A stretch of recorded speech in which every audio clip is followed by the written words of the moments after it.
더 뉴스 2부 시작하겠습니다. 먼저 주요 뉴스부터 전해드립니다.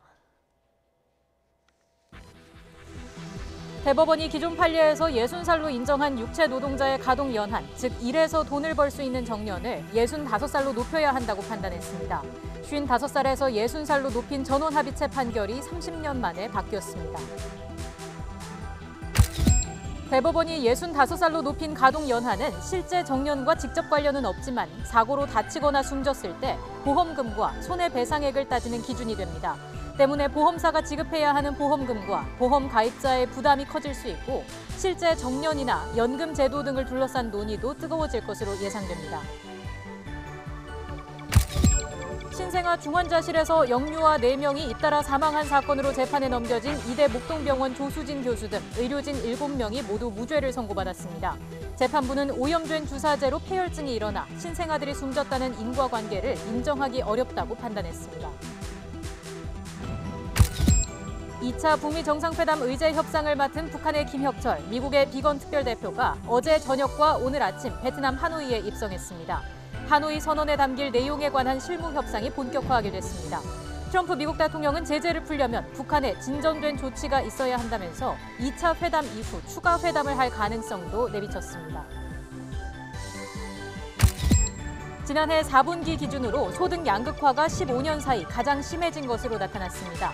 통계청 조사 결과 상위 20%의 소득이 하위 20%의 5.47배에 이르렀습니다.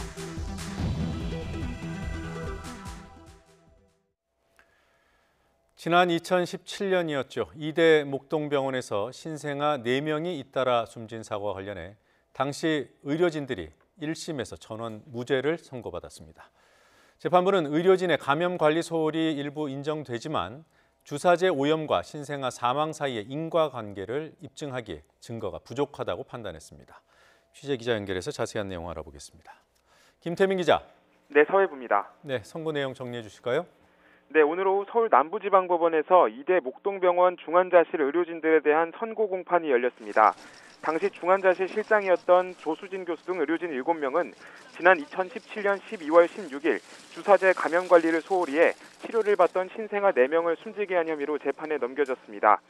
검찰은 조 교수와 전임 중환자 실장이었던 박모 교수에게는 금고 3년형을, 다른 의료진에게는 금고 1년 6개월에서 2년형을 각각 구형했습니다. 중환자를 다루는 의료진이 감염에 대한 기본적인 수칙조차 지키지 않아 일어난 사고라며 그 책임을 물어야 한다는 취지였습니다. 하지만 법원의 판단은 전원 무죄였습니다. 핵심은 오염된 주사제가 신생아들이 숨진 원인이라고 볼 수 있느냐였습니다. 일단 재판부는 의료진들의 감염 관리 소홀은 인정했습니다. 주사제를 신생아 여러 색에 나눠 투여해 감염 위험성이 높아졌고 주사제가 오염원과 접촉하지 않도록 관리해야 하는 의무도 소홀히 했다는 겁니다. 하지만 이런 의료진의 감염 관리 과실이 인정된다 하더라도 신생아들의 사망 원인으로 볼 수 있느냐는 좀 더 엄격하게 따져봐야 한다고 판단했습니다. 우선 중환자실 한 싱크대에서 신생아들이 숨진 폐혈증의 원인균인 시트로박터 프룬디균이 발견되긴 했지만 신생아 사망과 선후 관계를 따지기 어렵다고 판단했습니다. 또 대한의학회가 작성한 역학조사 보고서를 보면 신생아들이 균에 감염된 경로가 오염된 주사제 때문이라고 단정하긴 어렵거나 불충분하다고 봤습니다. 이에 따라 지금까지 확보한 증거만으로는 주사제가 시트로박터 프룬디균에 오염됐고 이 때문에 신생아들이 폐혈증에 걸려 숨졌다는 인과관계를 입증하긴 부족하다고 결론 내렸습니다. 이번 1심 선고로 반년 넘게 끌어온 재판은 일단락됐는데 검찰 측에서 항소할 것으로 예측되면서 앞으로의 경과도 주목되고 있습니다. 지금까지 서해부에서 전해드렸습니다. 대법원이 기존 판례에서 60살로 인정했던 육체 노동자의 정년을 65살로 5살 상향해야 한다고 판단했습니다. 55살에서 60살로 높였던 지난 1989년 전원 합의체 판결이 30년 만에 바뀌었습니다. 취재기자 연결합니다. 조성호 기자. 네, 대법원입니다. 네, 사회 변화를 반영해서 육체 노동자들의 정년을 높여야 한다. 소수 의견도 있었더군요. 근데 대법관 다수가 그렇게 판단한 거죠? 네, 그렇습니다.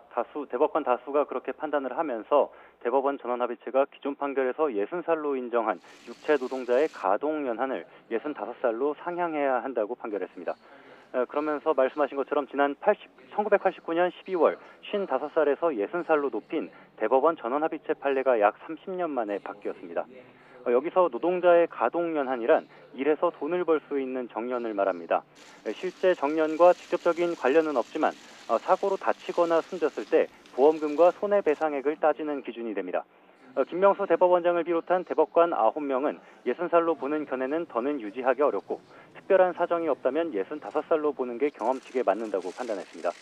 우리나라 사회 경제적 구조와 생활 여건이 급속히 발전하고 법과 제도가 정비되면서 지난 1989년 판결 당시보다 재판 사정이 현저하게 변했기 때문이라고 부연했습니다.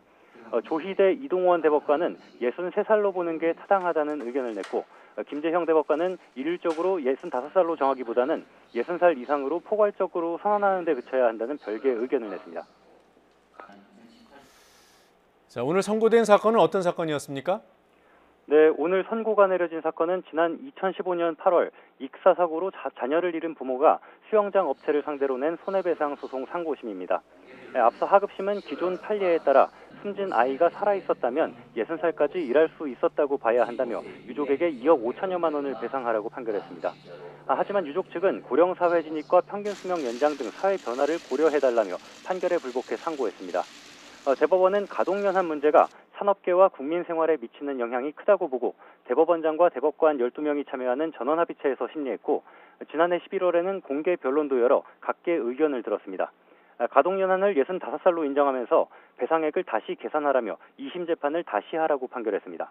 오늘 대법원 판결로 앞으로 비슷한 사건에서 보험사가 지급해야 하는 보험금이 늘어날 수 있고 따라서 가입자가 부담하는 보험료도 높아질 수 있습니다.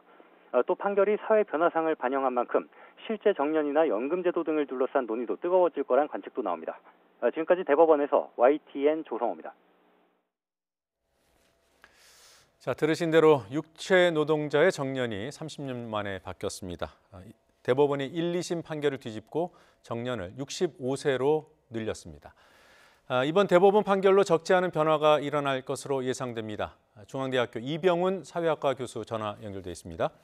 이 교수님 안녕하세요.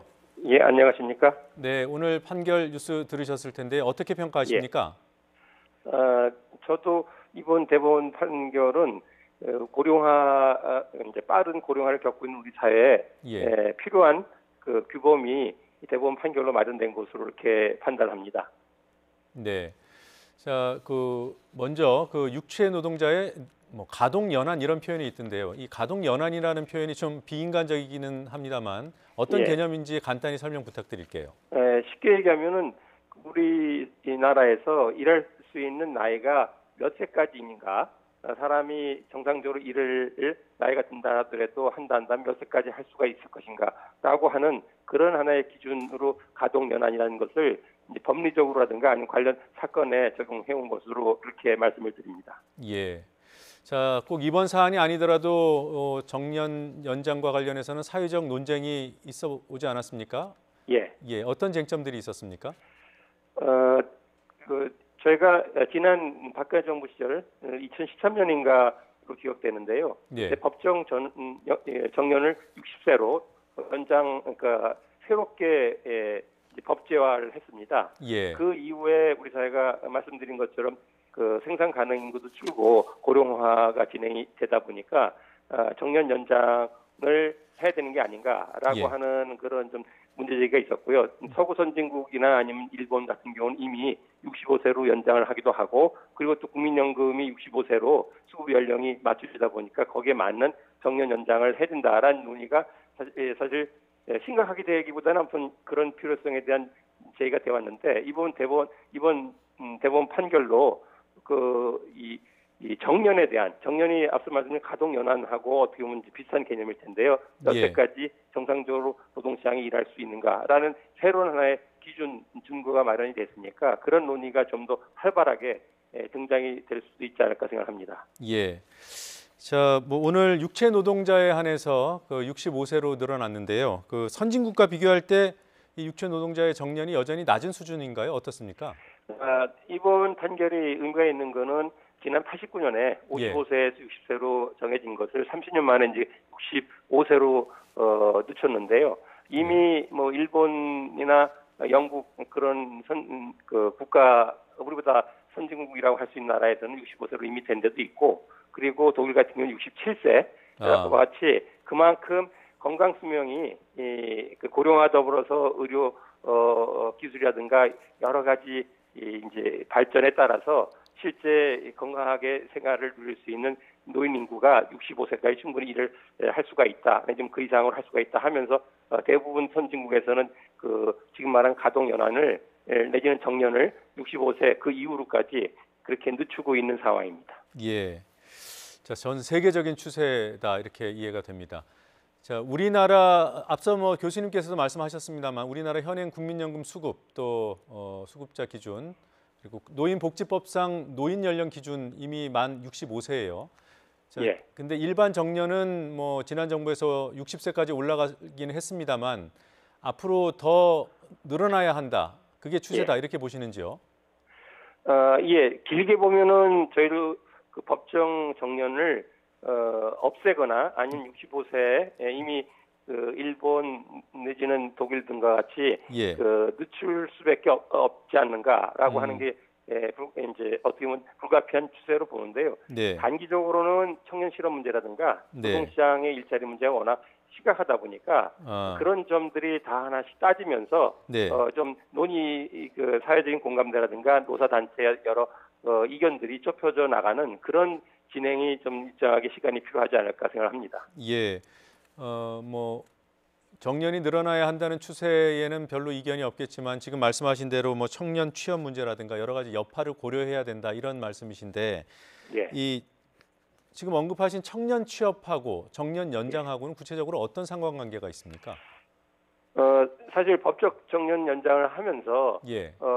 기존의 기성세대들이 68세든 65세든 일하던 것을 60세까지 법적으로 다 정년을 연장받고 계속 그 고용을 유지를 하게 되면은 예. 사실 그 사람들이 먼저 나갔을 때 빈자리를 새로운 세대가 채울 수 있는 기회를 또 막히게 되는 것이니까요. 그런 네. 점에 사실 세대 간의 그 일자리의 어떤 여러 가지 다툼이라든가 경합 내지는 뭐 부모 세대하고 자녀 세대하고의 일자리 전쟁이 나타나는 게 아닌가 그런 식의 그 당시에 법적 정년이 연장이 되면서 많은 언론상에 논란이 빚기도 했는데요. 네.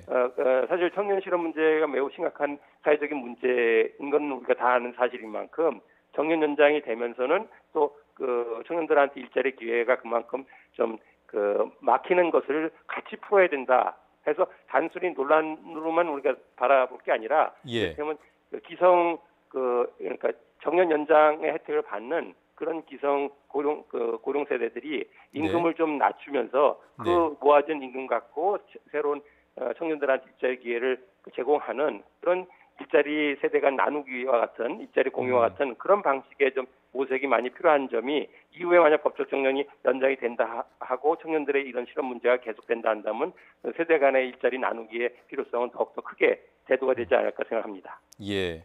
그러니까 단순히 청년 취업 문제 때문에 정년 연장에 반대하거나 이런 논쟁적으로 가는 것보다는 대안을 찾는 것이 중요하다 이런 말씀이시군요. 예, 그렇습니다. 네.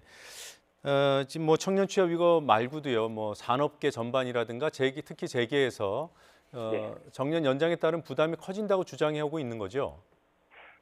우선 이번 판결 그 가동 연한과 관련해서는 예. 직접 그 노동 인구에 대한 인건비 부담보다는 네. 앞서 이번 그 판결 사례처럼 무슨 사고 났거나 네. 아니면 그 안전 문제가 발생이 됐거나 네. 했을 때 그 사람이 언제까지 일할 수 있는가라는 기준으로 배상이라든가 여러 가지 그 비용 보존을 하게 되는데 네. 그런 그 배상이나 비용 보존의 이제 기간이 늘어난 만큼 아무래도 사용주 입장에서는 예. 비용이 더 크게 비용 부담이 늘어난 걸로 하면서 그동안에 이런 이제 재판에서도 계속 연장되는 걸 반대해온 이유도 그렇게 찾을 수가 있는 것인데요. 예. 이번에 대법원 판결로 새로운 규범이 마련된 만큼 제게도 어쩔 수 없이 새로운 하나의 가동 연한 내지는 정년이라는 그런 기준이 앞으로 늘어날 수 있다는 점에 대비를 잘 하는 것이 필요하지 않을까라고 생각합니다. 네.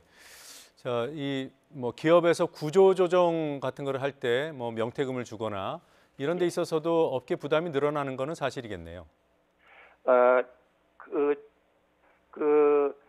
구조조정에 따르는 이를테면 명퇴금 같은 경우는 오히려 예. 65세 이건 법적 정년이 65세까지 늘어난 건 아니니까요. 예, 그러니까 여전히 60세이고 네. 다만 사용자의 어떤 기업 활동과 관련된 여러 이를테면은 이번에 같은 그런 사망 사고라든가 안전 사고라든가 아니면 네. 산재 사고가 발생이 됐을 때 그 네. 사람이 그 노동 능력을 유지한 채 얼마만큼 돈을 벌 수가 있을지의 연령의 네. 그 최고 기한이 60세냐 65세냐 그 차이기 때문에 예. 고용 조정하고 연결시키는 건 당장은 아무 무리가 있을 거고요. 만약 그렇죠. 법정 정년이 65세는 늘어나게 되면은 예. 아무래도 이제 기업으로서는 그 법적으로 65세까지 고용을 해야 되는데 그 전에 사람을 이를테면 구조조정하거나 고용 조정을 한다 했을 때는 그 추가적인 인건비 발생이 될 수 있는 건 그 다음에 얘기가 될 수 있죠.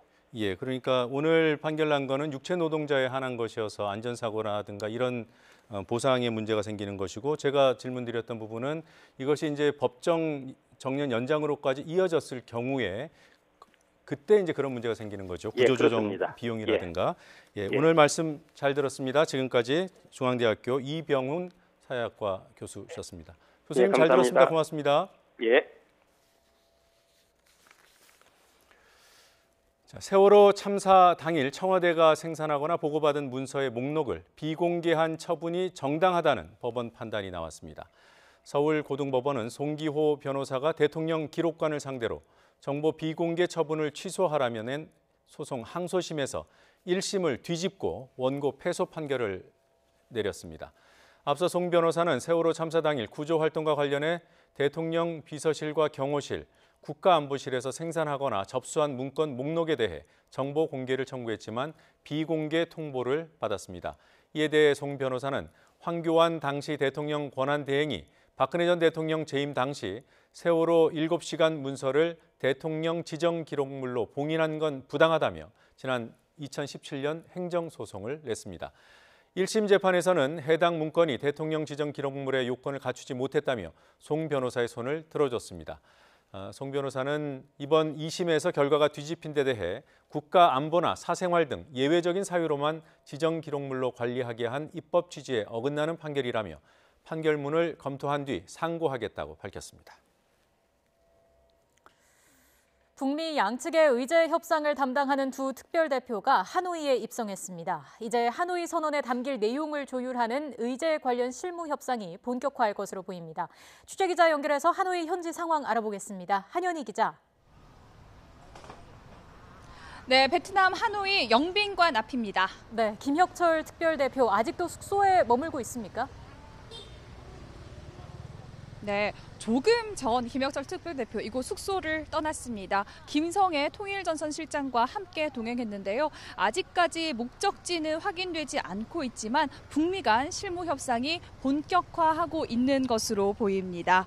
김혁철 대표는 우리 시간으로 어제 저녁 8시 반쯤 최강일 외무성 북미국장 김성애 실장과 함께 하노이에 도착했습니다. 이후 다른 곳으로 이동하지 않고 곧바로 이곳 숙소로 왔는데요. 김창선 부장 등이 며칠 동안 아침 일찍 수소를 나서 하노이 곳곳을 둘러봤던 것과 비교하면 상당히 오랫동안 숙소에 머물다가 조금 전 숙소를 떠난 겁니다. 실무 협상팀과 지금까지의 준비 상황을 점검하고 또 앞으로의 협상 전략을 조율한 것으로 보이는데요. 비건 대표와 벌일 담판이 회담의 성과를 실질적으로 결정짓는 중요한 자리인 만큼 신중하게 협상을 준비한 것으로 보입니다. 네, 미국 측 협상 담당자인 스티븐 비건 특별대표의 동향은 파악되고 있습니까?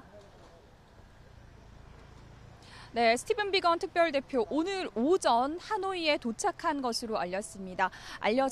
하지만 이후 동향은 전혀 파악되고 있지 않은데요. 김혁철 대표가 움직인 만큼 비건 대표 역시 조만간 움직일 것으로 보입니다. 이제 회담까지 일주일도 남지 않은 상황에서 드디어 북미 양측 의제 협상 담당자가 하노이에 집결했습니다. 양측 모두 시간이 빠듯한 만큼 오늘부터 실무 협상이 바로 진행될 것으로 보이는데요. 앞서 이번 달 초 평양에서의 첫 협상 뒤 비건 대표가 이번 주 만남에서 합의문안 작성에 돌입할 것이라고 밝혔던 만큼 두 사람이 만나면 하노이의 선언에 담길 주요 내용을 조율하게 됩니다. 북한의 비핵화와 미국의 상응 조치가 어느 수준에서 접점을 찾을 수 있을지 주목되는데요. 하노이에서 첫 접촉이 어떻게 이뤄질지도 관심입니다. 지금까지 베트남 하노이에서 YTN 한현입니다. 역사적인 하노이 선언이 나올 장소와 북미 양국 정상이 묵을 장소는 여전히 베일에 쌓여져 있습니다. 우리나라는 물론이고 전 세계 언론이 베트남 하노이에서 양국 의전팀과 숨바꼭질을 하고 있지만 최종 낙점 장소는 회담이 임박해서야 확인될 전망입니다. 고한석 기자입니다. 전 세계의 눈과 귀가 쏠려 있는 베트남의 수도 하노이. 베트남 북쪽, 중국과 인접해 있는 도시입니다. 애초 북미 정상회담장 1순위로는 지금 보고 계신 이곳 국제 컨벤션 센터가 꼽혔습니다. 하노이의 대표적인 랜드마크로 2006년 에이펙 정상회의, 2010년에는 아세안 정상회의가 열렸었죠. 베트남의 유명 관광지 할롱베이의 물결을 형상화한 지붕이 특색 있고 회담 시설도 훌륭하다고 합니다. 그러나 축구장 3개를 합쳐놓은 정도로 규모가 너무 큽니다. 주변도 이렇게 녹지로 둘러싸여 있어서 경호 범위가 너무 넓다는 게 단점입니다. 그래서 회담 장소로 최종 탈락했다는 분석이 힘을 얻고 있습니다. 그렇다면 하노이 선언이 나올 역사 현장, 다른 후보지는 어디일까요? 그곳을 찾기 위해 전 세계 언론이 북한과 미국 의전팀의 움직임에 촉각을 곤두세우며 숨바꼭질하다시피 하고 있습니다. 최근에는 이곳 오페라 하우스를 회담장으로 추정하는 보도가 나왔는데요. 의전 협상을 맡은 백악관 데니얼 월시 부비서실장과 북한 김창선 국무위원회 부장이 다녀갔기 때문입니다. 오페라 하우스 바로 앞에 있는 이곳 메트로폴 호텔입니다. 최근에는 북한 의전팀이 여기에서 거의 매일 목격됐습니다. 그래서 김정은 위원장 숙소가 될 거라는 전망이 나오고요. 보시는 것처럼 북한 대사관과도 2km 정도밖에 떨어지지 않았습니다. 그렇다면 트럼프 대통령의 숙소는 어디가 될까요? 메리어트 호텔이 유력합니다. 하노이 중심과는 다소 거리가 있는 국제 컨벤션 센터 앞에 자리하고 있습니다. 하노이 시내가 워낙 복잡하고 교통도 혼잡해서 동선을 최소한으로 하기 위해 양국 정상이 한 호텔에서 묵을 것이다. 이런 분석도 있는데 전문가들은 외교적으로는 상당히 이례적이라고 말합니다. 경호와 의전 문제를 철저히 계산해야 하고 정치적인 의미도 따져야 해서 하노이 역사의 현장들은 북미 정상의 만남에 임박해서야 알려질 가능성이 커 보입니다. YTN 고한석입니다. 도널드 트럼프 미 대통령이 2차 북미 정상회담을 엿새 앞두고 제재를 풀려면 북한에 진전된 조치가 있어야 한다고 촉구했습니다. 특히 이번이 마지막 회담일 것이라고 생각하지 않는다고 밝혀 김정은 위원장과의 3차 회담 가능성도 내비쳤습니다. 직접 들어보시겠습니다. We started off with a very good meeting, and I think we'll continue that along. I don't think this will be the last meeting by any chance, but I do think that the relationship is very strong. Sanctions are on in full. As you know, I haven't taken sanctions off. I'd love to be able to, but in order to do that, we have to do something that's meaningful on the other side. 청와대는 도널드 트럼프 미국 대통령이 추가 북미 정상회담 가능성을 언급한 것에 대해 일부러 회담 성과에 대한 기대치를 낮추려는 의도라고 보지 않는다고 밝혔습니다. 김의겸 청와대 대변인은 오늘 정례 브리핑에서 트럼프 대통령이 북미 정상회담이 이번으로 그치지 않을 것이라고 말한 것은 현재 진행 중인 회담 내용이나 단계를 봤을 때 자연스러운 상황을 설명한 것이라고 생각한다고 말했습니다. 김 대변인은 비핵화라는 것이 텔레비전 코드 뽑듯 한꺼번에 해결되지 않고 제법 긴 시간에 걸쳐 단계적으로 이루어져야 하기 때문에 거기에 맞춰서 후속 회담이 있을 것이라는 의미로 이해하고 있다고 덧붙였습니다. 또 하노이 회담 성과를 공유하기 위해 한미 정상회담을 고대한다는 언급에 대해서는 북미 회담에서 담을 원론적이고 포괄적인 내용의 후속 조치에 대해 문 대통령의 생각을 듣고 아이디어를 구하는 자리가 될 것으로 예상했습니다.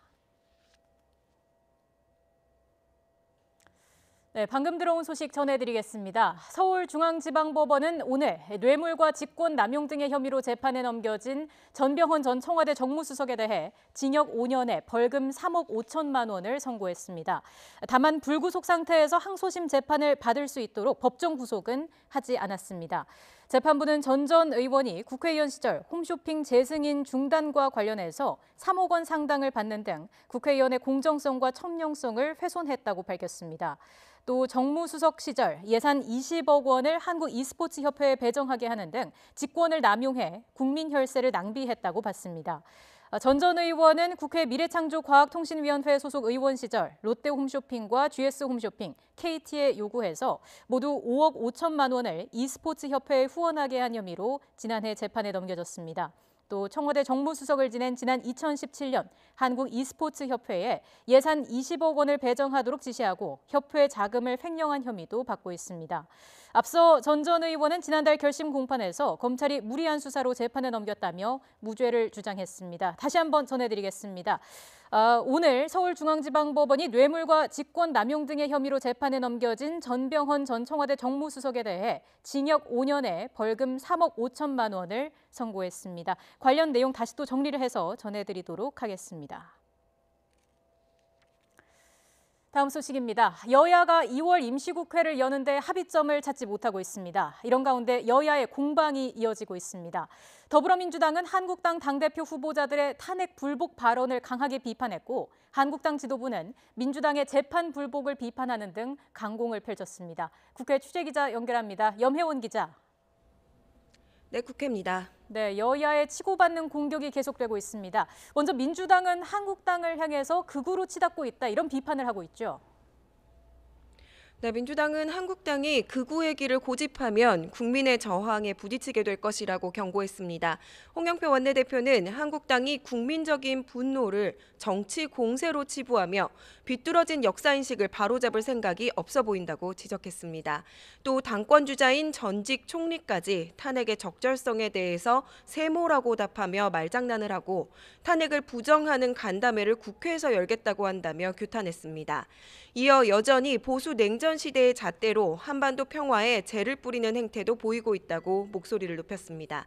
민주당은 한국당을 정조준에 비판하는 한편 2차 북미 정상회담을 앞두고 평화 이슈를 전면에 내세우고 있습니다. 고위 당정청 회의에서도 관련 논의가 있을 것으로 보이는데요. 강경화 외교부 장관과 정의용 청와대 국가안보실장 등도 참석을 해서 2차 북미 정상회담 관련 상황을 공유하고 결과에 따른 남북관계와 안보 현안에 대한 논의를 할 것으로 예상되고 있습니다. 네, 한국당의 반박도 만만치 않아 보입니다. 민주당의 재판 불복을 비판하면서 문재인 대통령까지 겨냥하고 있죠. 네, 자유한국당은 현재 부산에서 전당대회 연설회를 하고 있습니다. 이 자리에 참석한 당 지도부는 문재인 대통령과 정부, 여당에 대한 강공을 약속했습니다. 김병준 비상대책위원장은 이른바 태극기 부대로 대변되는 부류는 당의 일부에 불과하다며 정부와 여당이 이를 두고 한국당의 전부인 양 비난하고 있다고 지적했습니다. 나경원 원내대표도 여당이 김경수 구하기에 혈안이 된 것은 윗선을 위해서라고 못 박으며 문재인 대통령이 답해야 한다고 촉구했습니다. 또 여당이 코너에 몰리자 5.18 역사 왜곡 처벌법을 만들겠다고 주장하는 것이라고 말했는데요. 그럴 경우에 사상과 표현의 자유를 억압하는 것은 물론 이런 식으로 따지자면 천안함 폭침을 침몰이라고 말한 문 대통령도 처벌받아야 하는 것 아니냐고 날을 세웠습니다. 바른미래당은 거대 양당 모두를 이해할 수 없다는 평가를 내놨습니다. 손학규 대표는 한국당 전당대회가 당장의 이익에 눈이 멀어 정치 시계를 반민주의 시대로 되돌리고 있다고 지적했습니다. 김관영 원내대표도 국정농단에 큰 책임이 있는 한국당에서는 이제와 탄핵에 동의하지 못하겠다는 말이 나오고 법치주의 근간을 지켜야 할 집권 여당은 판결에 불복하는 입장을 보이고 있다며 거대 양당이 샴 쌍둥이 같다고 날을 세웠습니다. 지금까지 국회에서 YTN 염혜원입니다.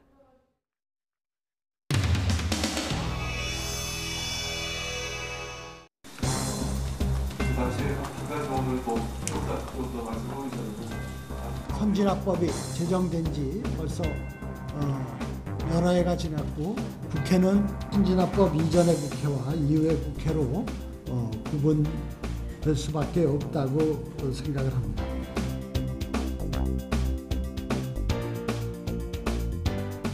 늘 예산안 처리는 국회 폭력이 수반되어서 이루어지곤 했습니다. 2011년도 예산안 처리를 할 때 그때도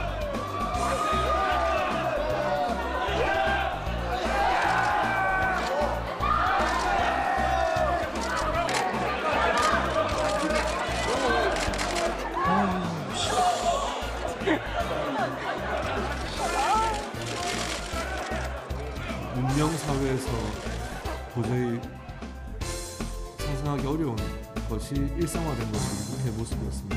그 당시 이제 이명박 정부 시절에 소위 4대강 그 사업 예산이 거기에 포함되어 있었기 때문에 저도 이제 극심한 여야 갈등 속에 이 로텐도 홀이 야당 당원들로 보좌진 뭐 해가지고 그냥 엄청나게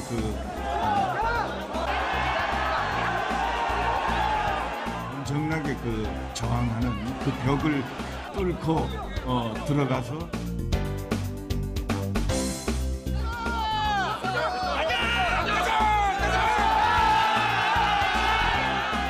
예산은 제안 설명하고 하면서 날치기 처리했다. 그 추억으로 그렇게 비난도 많이 받고 했습니다. 그때 이제 몸싸움 일어났던 그 추억이 지금 청와대 정무수석으로 가 계시고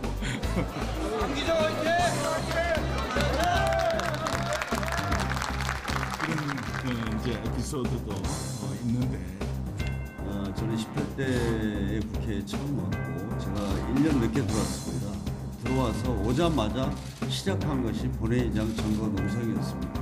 그 선진화법 전거하고 사진전을 하는데 제가 그 의원 발언대에서 그 의장석으로 돌진하는 그 사진이 있어서 3, 4일 동안 앞에 다니는데 진짜 얼굴이 뜨거웠습니다.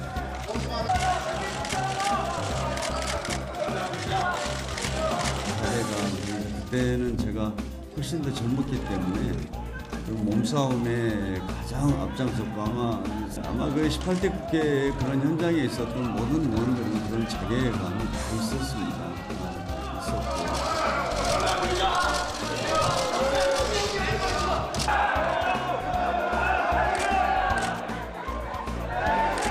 최소한 국회 선진화법으로 인해서 더 이상은 국회가 동물국회라는 오명은 쉽게 되지 않았나 하는 자긍심을 갖고 있습니다. 오늘 3당 교섭대표 회동에서 합의된 사항은 없습니다. 오늘 불발됐습니다. 다시 논의하기로 했습니다. 민의의 전당인 국회를 식물국회로 만들고 있고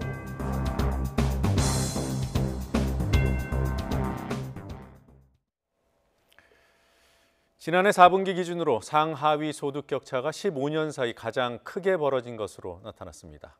고소득층 소득이 증가하는 동안에 저소득층은 오히려 급감했기 때문입니다. 취재기자 연결합니다. 김평정 기자.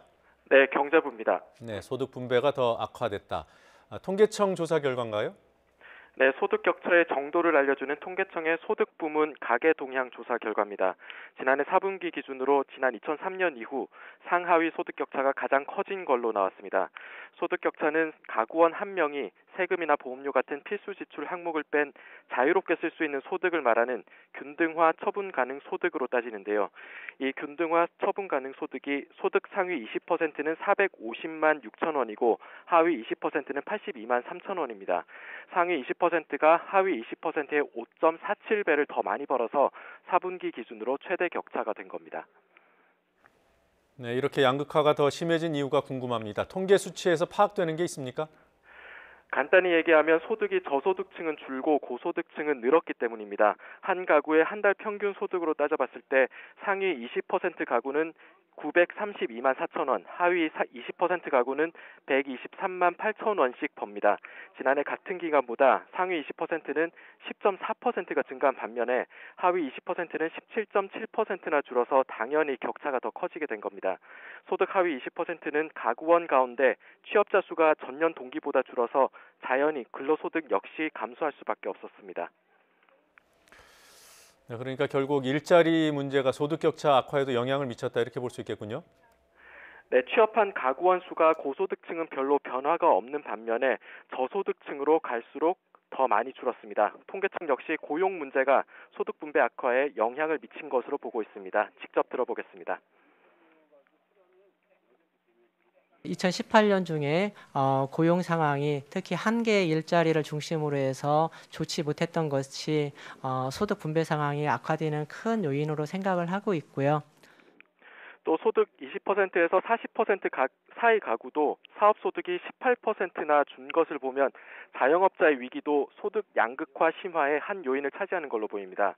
정부는 오늘 오전 홍남기 경제부총리 주재로 긴급 관계장관 회의를 열고 고령 가구 증가 같은 인구 구조 변화에 맞춰 일자리 수요를 점검해 고용 확대에 총력 대응하기로 했습니다. 지금까지 경제부에서 YTN 김평정입니다.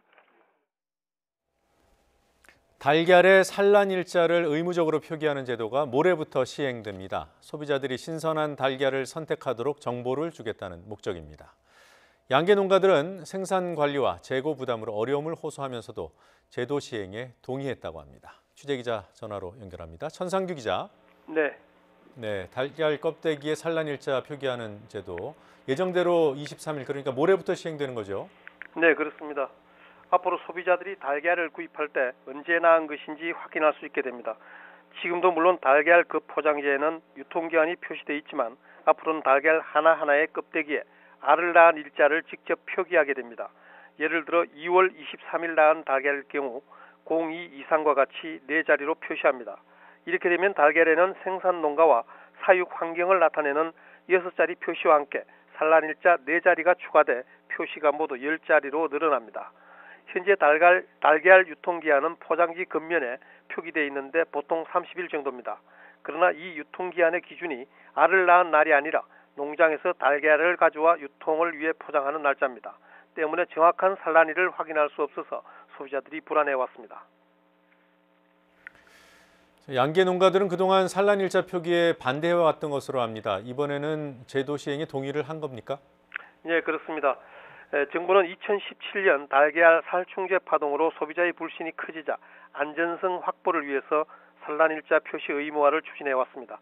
당초 2017년 9월 산란일자 표기 의무화를 입법 예고하면서 당시 연내 시행을 목표로 했으나 양계업계의 반발로 시행이 미뤄졌습니다. 양계 농가들은 생산관리의 어려움과 유통기한 만료가 임박한 달걀을 소비자들이 외면할 경우 재고 부담을 우려해왔습니다. 때문에 양계 농가들은 산란 일자 표시 취소 소송을 제기하고 식약처 앞에서 반대 농성을 벌여왔습니다. 하지만 양계협회가 달걀 산업 발전 방안을 마련하는 조건으로 식약처의 산란 일자 표시 시행에 동의했습니다. 정부는 생산자 단체와 유통상인, 소비자 단체가 참여하는 모임을 구성해 달걀의 안정적 수급 관리와 유통 구조를 개선하기 위한 방안을 마련하기로 했습니다. 또 생산 농가의 준비를 위해서 6개월간의 계도 기간을 두고 단속을 유예하기로 해 오는 8월 말에나 실제 달걀 껍데기에 산란 일자가 모두 표시되게 됩니다. 4월 25일부터는 가정용으로 판매되는 달걀을 위생적인 방법으로 선별하고 세척한 뒤 유통하는 제도가 시행됩니다. 다만 제도 시행에 필요한 시설 확보와 생산자 단체의 요구사항 등을 반영하기 위해 1년간의 계도 기간을 두기로 했습니다. 선별 포장 유통 제도가 시행되면 깨지거나 혈액이 묻어 식용에 부족한 달걀을 미리 걸러내 유통하기 때문에 보다 위생적이고 안전한 달걀을 구입할 수 있게 됩니다. 정부는 또 달걀 유통의 공판장 기능을 하는 달걀 유통센터를 확대하고 달걀 거래 시 가격 결정의 기준이 되는 창고 가격 공시제도 도입한다는 방침입니다. 지금까지 YTN 천상규입니다. 필리핀에 불법 수출했다가 얼마 전 재반입된 폐기물 1,200톤이 아직 평택항에 쌓여 있습니다. 이런 불법 방치 폐기물이 전국적으로 120만 톤이 넘습니다. 정부는 40% 이상을 올해 안에 처리하겠다고 합니다. 황선욱 기자가 보도합니다. 이달 초 필리핀에서 재반입된 폐기물 컨테이너입니다. 해당 수출업체가 손을 놓는 바람에 한 달이 다 돼가도록 폐기물 1,200톤이 평택항에 그대로 쌓여 있습니다. 이 업체는 평택항 외에도 업체 소재지와 광양항, 군산항에 12,000여 톤의 폐기물을 쌓아놓고 있습니다. 정부의 전수조사 결과 이런 불법 수출 폐기물이 34,000톤, 불법 투기한 폐기물과 방치 폐기물까지 합치면 전국적으로 120만 톤이 넘습니다. 불법 폐기물은 환경을 파괴하고 주민의 건강을 해치며 국내를 넘어 국제적으로까지 문제를 야기합니다. 그것을 이제는 없애야 합니다. 정부는 우선 되돌아온 폐기물 1,200톤 등 평택항에 보관 중인 4,600톤은 해당 업체가 처리 명령을 이행하지 않을 경우 3월부터 즉각 대집행에 들어가기로 했습니다. 이를 포함해 확인된 폐기물의 41%, 49만여 톤을 올해 안에 처리하고 나머지 폐기물도 2022년까지 모두 처리하기로 했습니다. 발생 원인자 등 책임자가 처리하는 것을 원칙으로 재활용 가능한 부분은 우선적으로 재활용하고 대집행할 경우 비용은 최대한 경감하는 것입니다. 불법 투기 폐기물 가운데 책임자가 불명확한 46건에 대해서는 기획 수사를 통해 책임 소재를 끝까지 밝혀낼 방침입니다. 폐기물 불법 수출을 원천 차단하기 위해 관련 제도도 개선됩니다. 폐플라스틱 수출 제도를 신고제에서 상대국의 동의가 필요한 허가제로 바꾸고 환경부와 관세청이 합동으로 수출 폐기물을 검사하기로 했습니다. 이와 함께 폐기물 업체가 부도가 날 경우 해당 업체가 낸 이행보증금으로 방치 폐기물을 처리하는 방안도 마련하기로 했습니다. YTN 황순욱입니다.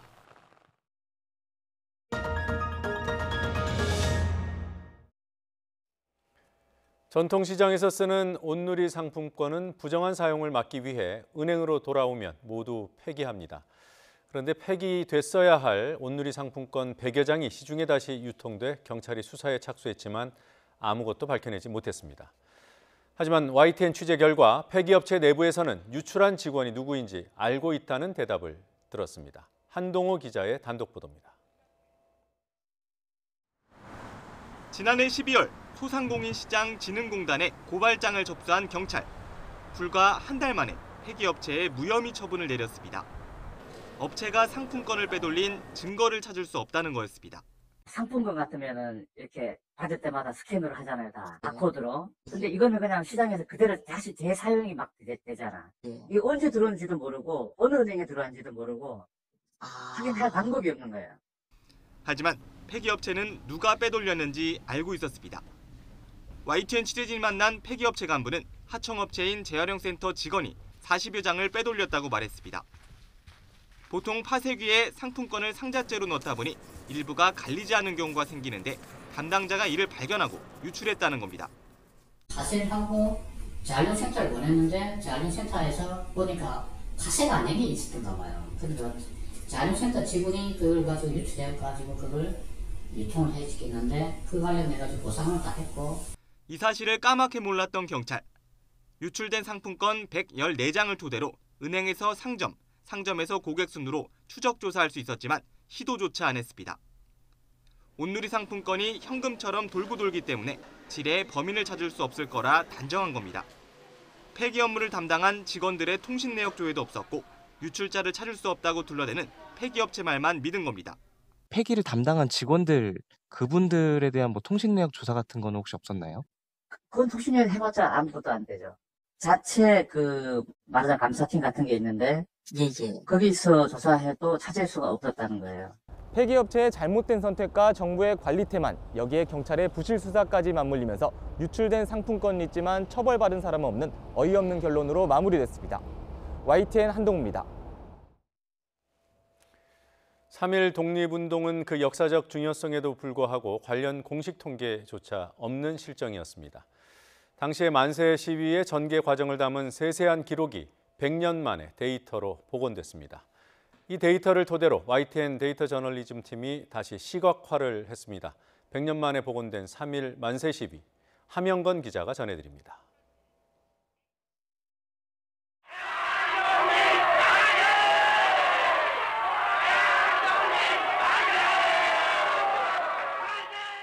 대한 독립을 외치며 거리로 뛰쳐나온 3.1 만세 물결은 걷잡을 수 없었습니다.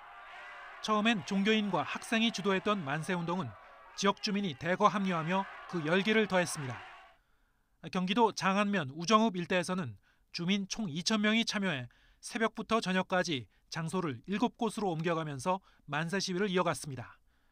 당황한 일제는 닥치는 대로 지역 민가에 불을 지르는 보복을 했습니다. 뜨거웠던 그 만세운동의 현장은 지금은 자취를 찾아보기 어려울 정도로 변했습니다. 주민들이 모여 만세 시위를 결의했던 교회는 다른 위치에 복원되었고 만세 시위의 절정을 이뤘던 일본 경찰 주재소 자리는 지금 한 초등학교 운동장으로 쓰이고 있습니다. 네, 이처럼 시골 장터와 부락 등 곳곳에서 진행됐던 100년 전의 그 치열했던 만세 현장을 데이터로 다시 복원했습니다. 국사편찬위원회가 임시정부 문건과 사료, 일제 판결문과 조서 등을 총망라해 작성한 자료를 기반으로 YTN 데이터 저널리즘 팀이 다시 시각화해봤는데요. 3월 1일을 기점으로 만세 시위가 순식간에 퍼져나가는 양상을 한눈에 볼 수 있습니다. 날짜가 지날수록 만세 시위지가 점으로 누적되어 표시되고 있습니다. 남쪽으로는 제주와 전남, 경남, 그리고 북쪽으로는 한북과 평북 지역으로 전방위로 확산됐습니다. 지금처럼 교통이나 통신이 발달하지도 않았던 시절이었지만 한반도 전체를 만세 물결로 빼곡히 메우는 데는 한 달이 채 걸리지가 않았습니다. 만세 시위 건수는 1692건으로 집계되었는데 앞서 보신 경기도 화성의 경우처럼 개별 장소별 시위를 나눠서 세어보면 훨씬 더 많아질 수 있습니다. 시위 참여 인원도 국내에서 최대 100만 명에 달했고 사망자도 최대 900명이 넘는 것으로 추정이 됐습니다. 3월 1일부터 석 달간의 만세 시위 추이를 다시 살펴보겠습니다. 만세 시위는 꾸준히 증가하면서 그 양상도 격렬해졌습니다. 유관순 열사가 이끈 아우네 장터 시위가 있기도 했던 4월 1일에 그 정점을 이룬 뒤에 5월을 넘어서 연말까지도 간헐적으로 이어졌습니다. 특정한 지도부 없이 동네 주민이나 아니면 노동자, 농민, 상인, 그리고 학생, 어린이까지 모두 조직할 수 있으면 조직하고 참여할 수 있으면 참여하면서 거족적인 항쟁으로 이어졌습니다. 그래서 아마 3.1운동의 주역을 꼽으라고 한다면 민중이라고 얘기하고 싶습니다. 한마음 한뜻으로 만방의 자주독립 의지를 떨친 3.1운동. 한 세기가 지나서도 역사의 주인공 민중의 힘을 깨우쳐주고 있습니다. YTN 함형건입니다. 조현아 전 대한항공 부사장의 이혼 소송이 폭로전으로 번지고 있습니다. 서로 내밀한 가정사를 공개하며 수위와 강도가 세지고 있습니다. 먼저 남편 측의 주장을 살펴보겠습니다. 남편 박 씨는 지난 2014년 땅콩 폐양 사건 이후 조현아 전 부사장이 자신에 대한 폭행과 폭언이 자주 이어졌다고 주장하고 있습니다. 이와 함께 조 전 부사장의 고성이 담긴 동영상이 공개됐습니다. 직접 들어보시죠. 나도 좀 살자. 너 병원에서 맨날 빼빼 놀잖아. 너 그 병원에서 빼빼 놀게 하려고 우리 아빠를 몇천억씩 그 병원에 들이고. 나 상관 안 해. 사과를 제대로 해, 이 X가. 자기 그렇게 개걸스럽게 처럼 먹는 게 그게 정상이야? 거지도 아니고? 죽어!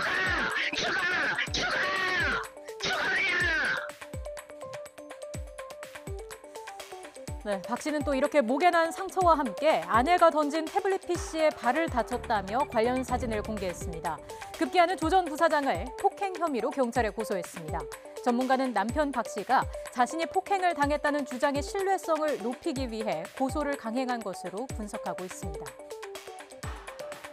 조현아 씨의 어떤 여러 가지 행동, 폭행 등이 있었고 그게 이혼 사유다라고 하는 게 남편 측의 주장이거든요. 예. 그런데 또 하나 새로운 측면은 있어요. 뭐냐면 바로 고소입니다. 왜냐하면 이혼 소송 과정에서 여러 가지 주장을 서로 하잖아요. 예. 그런데 나중에 그게 설령 재판 결과 인정이 안 된다 하더라도 예. 그 재판에서 불리한 심증을 판사에게 줄 수는 있지만 그 자체로 처벌받지는 않습니다. 하지만 이렇게 직접 고소를 했기 때문에 만약 그 고소가 이제 허위라면 무고죄 처벌까지 가능해요. 또한 한진 일가가 소유한 기업 자산을 대한항공에 무상으로 기증하는 등 이혼을 앞두고 분할 가능한 재산을 빼돌렸다고 지적하면서 강제 집행 면탈죄 또는 배임죄가 의심된다는 주장도 하고 있습니다. 가장 쟁점이 되는 부분은 쌍둥이 아이에 대한 조 전 부사장의 학대에 대한 부분입니다. 남편 박 씨는 아내가 자신뿐만 아니라 아이들까지 학대했다고 밝히고 있습니다. 아이들이 밥을 빨리 먹지 않는다고 해서 수저를 던진다거나 잠들지 않는다, 잠을 안 자려고 한다는 이유로 학대를 했다, 뭐 이런 주장들이 지금 나오고 있는데요. 조현아 씨 측은 또 전혀 다른 얘기를 하고 있어요. 그러니까 아이들을 학대한 적이 없고 아이들을 정말 사랑으로 돌봤을 뿐이다, 뭐 이렇게 얘기를 하면서 오히려 이 박 씨가 알코올 중독 증상 혹은 약물 의존 증상이 너무 심했기 때문에 갈등이 생겼고. 조 전 부사장 측은 입장문을 내고 모든 의혹을 부인하고 있습니다. 재산 처분은 공정거래위원회의 의견을 따라 의사회가 내린 결정이라는 겁니다. 또 자녀를 학대한 적도 없고 알코올 중독자인 박 씨가 잘못된 기억을 자신에게 유리하게 꾸며냈다고 반박하고 있습니다. 또 형사소송으로 번진 만큼 박 씨를 명예훼손 혐의로 맞고소하는 방안을 검토하고 있다고 밝혔습니다. 결국 사건은 치열한 법정 공방으로 번질 수밖에 없을 것으로 보입니다. 경찰도 고소 내용을 토대로 사실관계를 확인하기로 했기 때문에 조현아 전 부사장의 경찰 출석도 불가피할 것으로 보입니다. 각종 문제로 취재진 앞에 섰던 조 씨, 이번에는 어떤 말을 남기게 될까요? 네, 다음 소식입니다. 문화체육관광부 감사 결과 평창 동계올림픽 여자 컬링 팀킴이 호소했던 김경두 전 대한컬링연맹 회장 직무대행 일가의 인권 침해 등 각종 비리 의혹이 대부분 사실로 드러났습니다. 감사반은 비리 혐의가 무거운 3명에 대해 수사 의뢰하기로 했습니다. 보도에 김상희 기자입니다. 평창 동계올림픽을 통해 온 국민의 사랑을 받았던 팀킴의 지난해 11월 눈물의 호소가 사실로 확인됐습니다. 문화체육관광부는 5주간의 특정감사에서 드러난 김경두 전 대한컬링연맹 회장 직무대행 일가의 비리를 조목조목 밝혔습니다. 선수들이 획득한 상금을 축소에 입금하는 등 상금 3천여만 원을 횡령한 정황이 드러났고 후원금과 격려금, 특별 포상금도 선수들 동의 없이 경상북도 컬링협회 수입으로 돌리는 등 9천여만 원을 지급하지 않은 것으로 조사됐습니다. 또 전지훈련을 다녀와서는 동일한 영수증을 이중정산하거나 추가로 지급받는 방식으로 부적정하게 예산을 집행한 것도 이번에 들통이 났습니다. 평창 동계올림픽 이후 여자 컬링팀 선수들이 외부에서 강의를 하고 지급받은 강의료 약 137만 원을 대한컬링경기연맹에 다시 돌려줘야 한다고 말하고 자신의 통장으로 입금하게 하여 역시 편취하였음을 확인하였습니다. 자녀 채용을 위한 각종 꼼수도 동원됐습니다. 딸 김민정은 문서를 허위로 작성하는 방법으로 우수선수 영입금을 받아 챙겼고 건강상의 이유로 군에서 조기 전역한 장남 역시 과도한 연봉을 받고 남자팀과 계약했다고 문체부는 밝혔습니다. 평창올림픽을 앞두고는 정관을 어기면서 본인의 친조카를 국가대표팀 전력분석관으로 뽑는 채용 비리도 있었습니다. 장녀인 여자 컬링팀 지도자와 사위인 믹스더블팀 지도자가 면접 심사위원으로 참여하여 불공정하게 채용이 진행되었음을 확인하였습니다. 문체부는 이번 감사 결과에 따라 김경두 전 직무대행 등 3명에 대해 수사 의뢰하고 관련자 10여 명에 대해서도 징계를 요구할 방침입니다. 감사반은 선수들의 인권 보장 방안을 모색하기 위해 이번 감사 결과를 스포츠혁신위원회에 별도로 보고할 예정입니다. YTN 김사익입니다.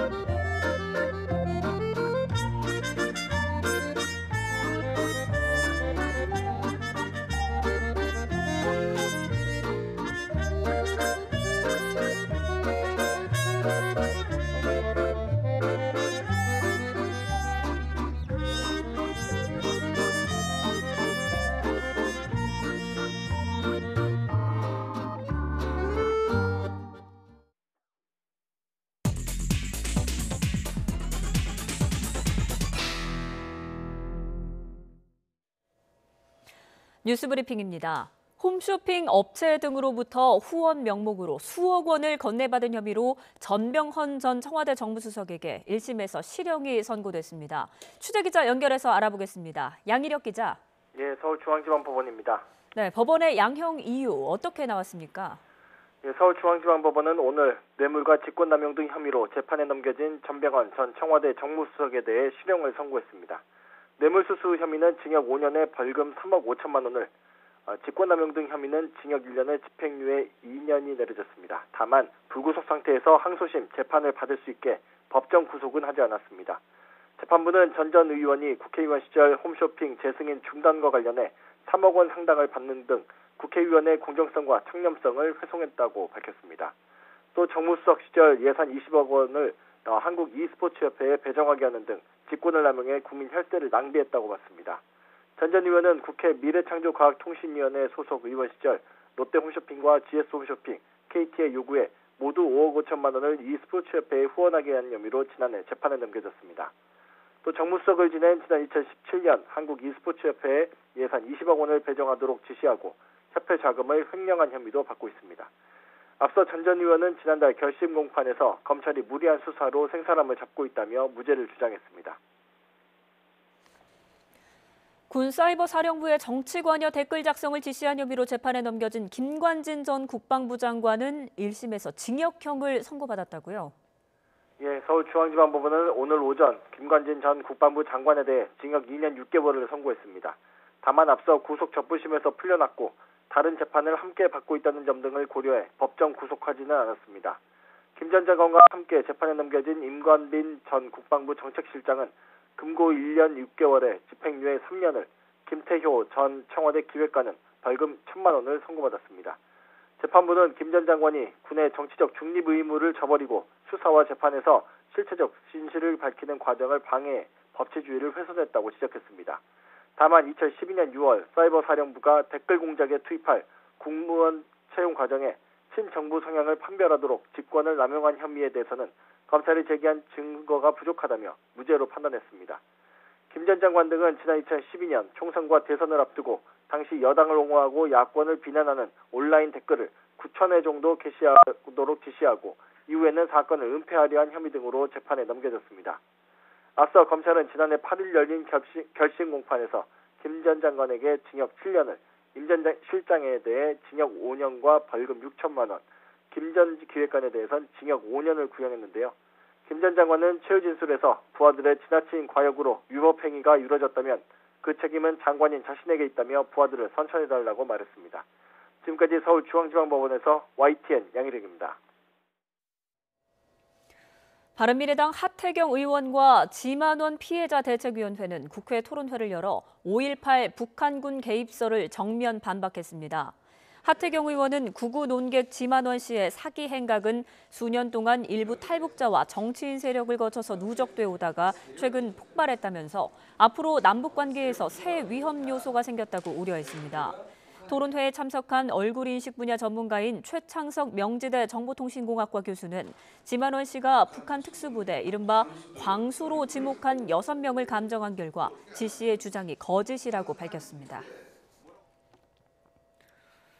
최근 버닝썬 사건으로 강남 일대 클럽의 성폭행과 마약 논란이 확산된 가운데 유명 클럽 아레나의 영업 직원이 만취한 여성 손님을 성폭행한 혐의로 징역 3년을 선고받았습니다. 서울중앙지방법원은 오늘 성폭행 혐의로 재판에 넘겨진 류모 씨에게 1심에서 징역 3년을 선고하고 3년 동안 위치 추적 장치를 부착하라고 명령했습니다. 재판부는 류 씨가 만취 상태에서 몸을 제대로 가누지 못하는 피해자에게 자신이 원하는 답변을 유도해 집으로 데려간 뒤 성폭행했다고 지적했습니다. 방글라데시 수도 다카의 구도심에서 현지 시간 20일 밤 큰 불이 나 70명 이상이 숨졌습니다. 불은 초크바자르 지역에서 발생해 최소 5동 이상의 건물로 번지면서 12시간 이상 불길이 계속됐다고 외신들이 보도했습니다. 일부 건물에는 화학물질과 플라스틱 등 가연성 물질이 보관된 상태라 불이 급속히 번졌습니다. 현지 소방당국 관계자는 이번 불로 최소 70명이 숨졌고 45명 이상이 다쳤다고 전했습니다. 이틀째 고농도 미세먼지가 이어지고 있습니다. 서울을 제외한 대부분 지역에 초미세먼지 주의보가 발령 중입니다. 날씨 알아보겠습니다. 권혜인 캐스터. 네, 기상센터입니다. 네, 어제보다 대기 상황이 더 안 좋아진 것 같은데 현재 서울의 초미세먼지 농도는 어느 정도인가요? 현재 서울의 초미세먼지 농도는 56 마이크로그램으로 나쁨 수준 보이고 있습니다. 아직 주의보 기준에는 못 미치지만 평소보다 4배에서 5배나 높은 수치를 보이고 있어서 각별한 주의가 필요한데요. 그 밖에 서울과 강원을 제외한 곳곳에 초미세먼지 주의보가 발효 중입니다. 미세먼지는 쉽게 사라지지 않고 내일도 계속되겠습니다. 내일도 대기가 정체되면서 전국 대부분 지역의 미세먼지 농도가 나쁨에서 매우 나쁨 수준까지 오르겠습니다. 오늘 퇴근길과 내일 출근길 황사용 마스크 챙기시기 바랍니다. 내일도 예년보다 포근한 날씨가 이어지겠습니다. 아침 기온은 영하 1도로 오늘보다 2도가량 높겠고요. 낮 기온은 8도로 오늘과 비슷해서 포근하겠습니다. 내일 내륙은 가끔 구름만 지나겠습니다. 다만 제주도는 흐린 가운데 오후 한때 5mm 안팎의 비가 조금 내리겠고요. 산간 지역에는 1에서 3cm 안팎의 눈이 내려 쌓이겠습니다.